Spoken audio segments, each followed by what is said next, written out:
Yeah, now these are my kind of family heirlooms. What's good, YouTube? It's your host Axel Rose, and you are now watching MVP Magazine. And yes, people, Gears of War 4 season has officially started, and it's back and better than ever.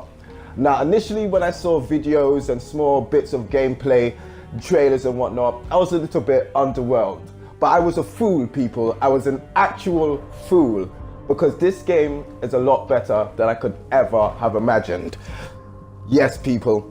Now, this is only going to be a short first impressions since I have not completed the game. I don't want to tell any lies or any fibs, so just bear with me. But people, I'm not going to lie, this game is great. Whilst it feels very familiar to what we do know, they've made a lot of tweaks and adjustments, so this still feels fresh. But anyway, we'll talk more about that later. Let's rock. I knew you'd be back, probably with your ass on fire.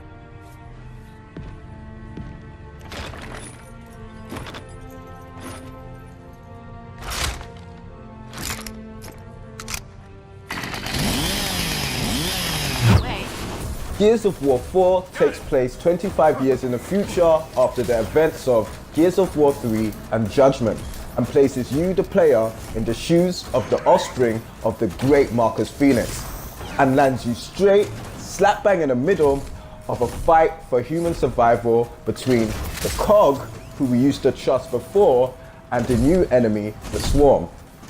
Sorry, smart guy. Where she goes, I go. I don't need a babysitter, Uncle. Well, then call me a chaperone. How about I call you hungover? Oh, you got some chuff, boy, don't you? Uncle, you're obviously hungover. Actually, I'm still a little drunk.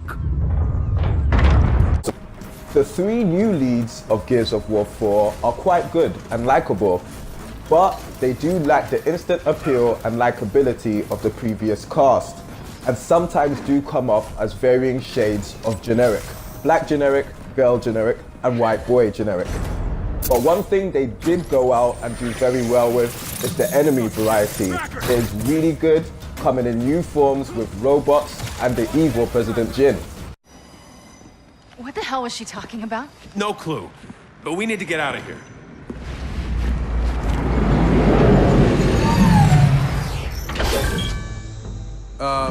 That's mysteriously convenient.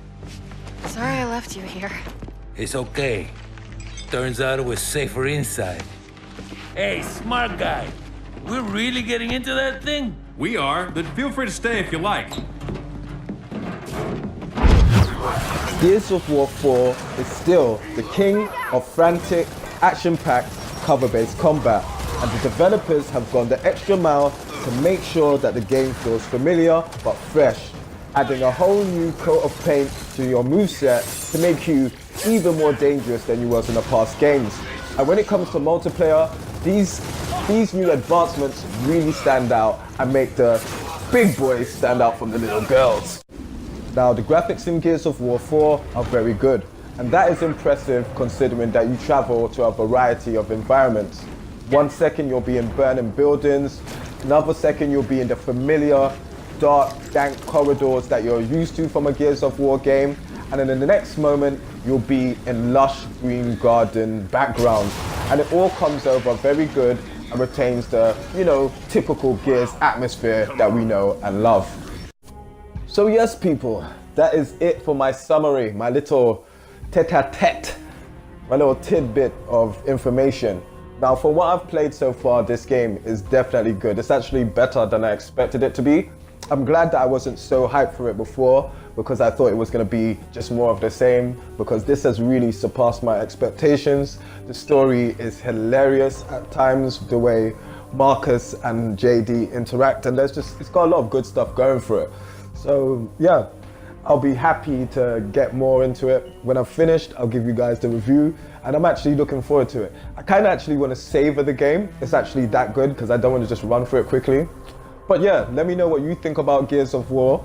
Let me know, drop your answer in the comments and everything. And people, how can you hate on a video game with great lines like this? There's a dropship! mess up my fucking tomatoes!